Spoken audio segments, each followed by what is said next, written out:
So guys welcome back to your own channel books review. So in this video हम लोग discuss करने वाले हैं मैथमेटिक्स का page by page reduce syllabus for class 10th ICSE 2023 batch. वैसे मुझे video एक महीने पहले ही अपलोड कर देना चाहिए था, लेकिन ड्यू टू टाइम शॉर्टेज मैं कर नहीं पाया। तो सबसे पहले अगर हम चैप्टर नंबर 1 जीएसटी के बारे में बात करें तो इसमें आपको सब कुछ पढ़ना है, ठीक है। और बहुत इंपॉर्टेंट चैप्टर और बहुत स्कोरिंग चैप्टर भी है। इसमें पूरे में से पूरे आते हैं। 2 दिन का चैप्टर है पूरा, कुछ नहीं था इसमें। तो इसके बाद जो आपका चैप्टर नंबर 2 है बैंकिंग, इसमें भी सिर्फ एक ही फॉर्मूला काम आता है। ये सब तो फालतू है पढ़ना, मेन फॉर्मूला ये है, बस ये फॉर्मूला पढ़ लो, आपका हर क्वेश्चन इस चैप्टर का हो जाएगा, ठीक है। तो आपको ये पूरा पढ़ना है। Shares and dividends most boring chapter और बेकार सा चैप्टर हटा दिया है बोर्ड ने इस बार।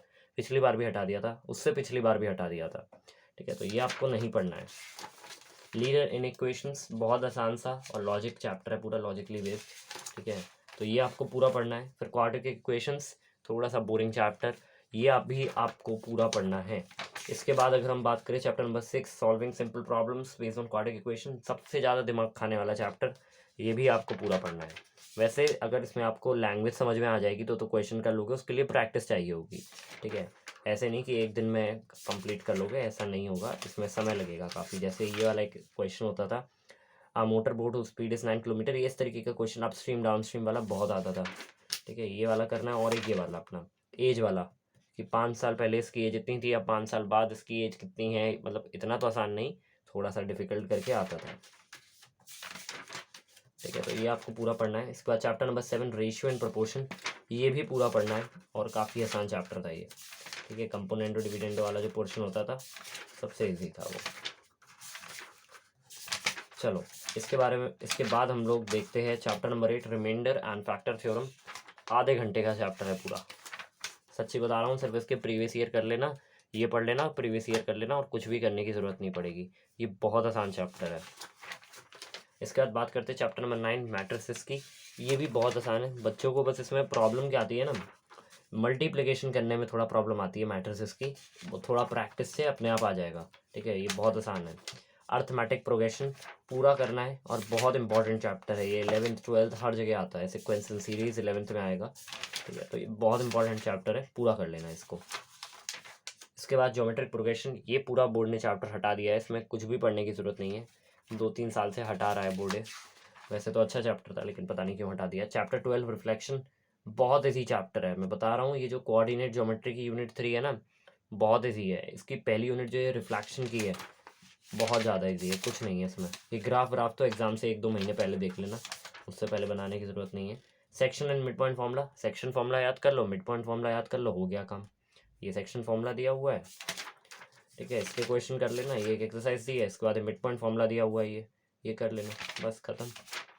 और कुछ है ही नहीं इस चैप्टर में। फिर इक्वेशन ऑफ अ लाइन, थोड़ा सा बड़ा चैप्टर और ट्रिकी चैप्टर, ये थोड़ा सा आपको मेहनत मांगता है, ठीक है, लेकिन ये भी बहुत ईजी है। अगर समझ में आ गया, 1-2 बार कर लिया तो ये बहुत ईजी हो जाता है, ठीक है। इसमें थोड़ा सा क्या है ना, कंसेप्ट इसमें ज़्यादा है।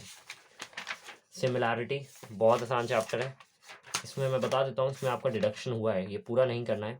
सिमिलर ट्राइंगल पूरा करना है। Corresponding conditions for similarity of two triangle, ये पूरा करने हैं।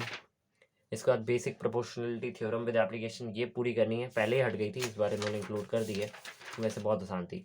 फिर 15.6 relation between the areas of two triangles, ये कट गया है, ये नहीं करना, ठीक है। इसके कोई भी क्वेश्चन भी नहीं आएंगे इस थ्योरम से बेस्ड।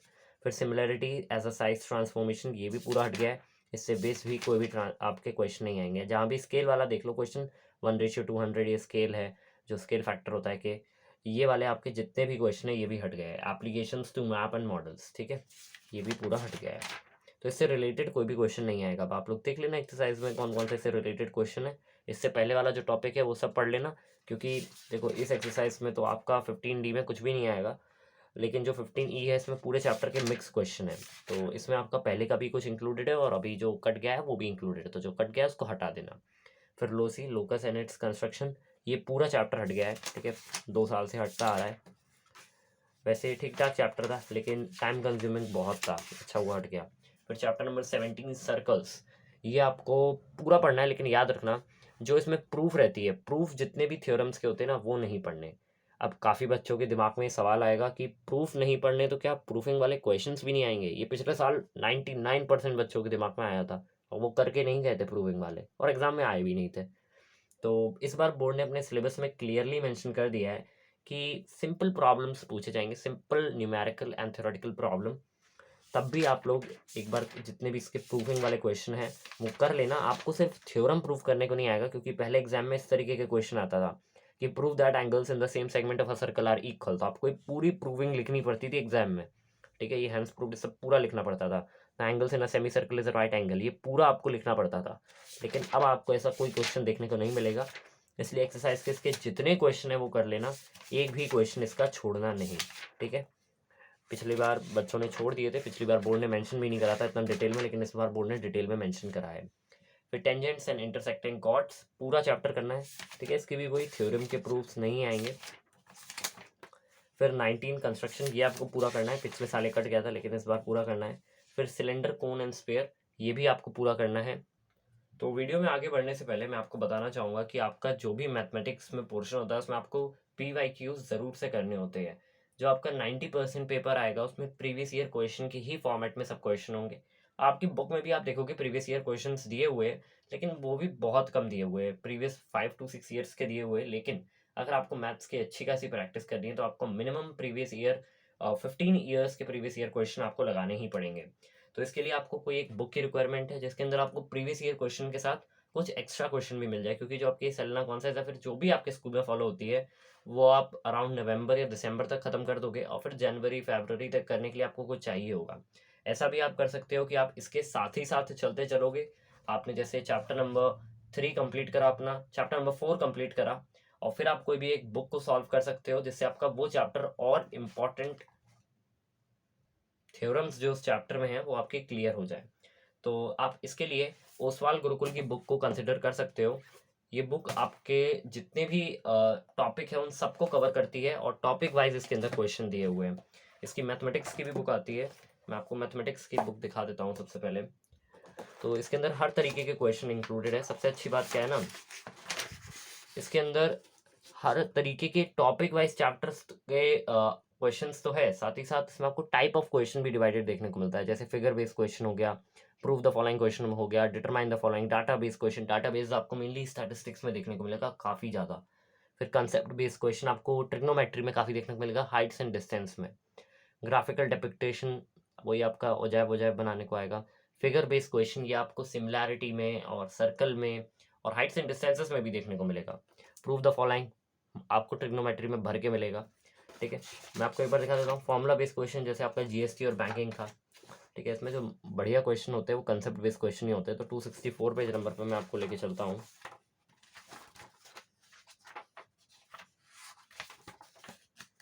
आपको किनारे से लिखा भी दिख जाता है, तो इससे आप कंफ्यूज भी नहीं होगे। कंसेप्ट बेस्ड क्वेश्चन में आपको मेनली जो कंसेप्चुअल क्वेश्चंस होते हैं वही देखने को मिलते हैं, और मोस्ट प्रोबेबली यही क्वेश्चन आपके एग्जामिनेशन में ज़्यादा आते हैं, ठीक है। वैसे तो सब डिवाइडेड रहते हैं लेकिन ये कुछ ज़्यादा ही आते हैं, और इसमें सबसे अच्छा तो है आप हाइट्स एंड डिस्टेंसेस के क्वेश्चन करो। बहुत बढ़िया इसमें हाइट्स एंड डिस्टेंसेस के क्वेश्चन दिए हुए हैं, मैंने देखे थे। और साथ ही साथ आप यहाँ पे देखोगे, यहाँ पे प्रीवियस ईयर क्वेश्चंस भी आपको दिए हुए हैं, मैं आपको दिखा देता हूँ।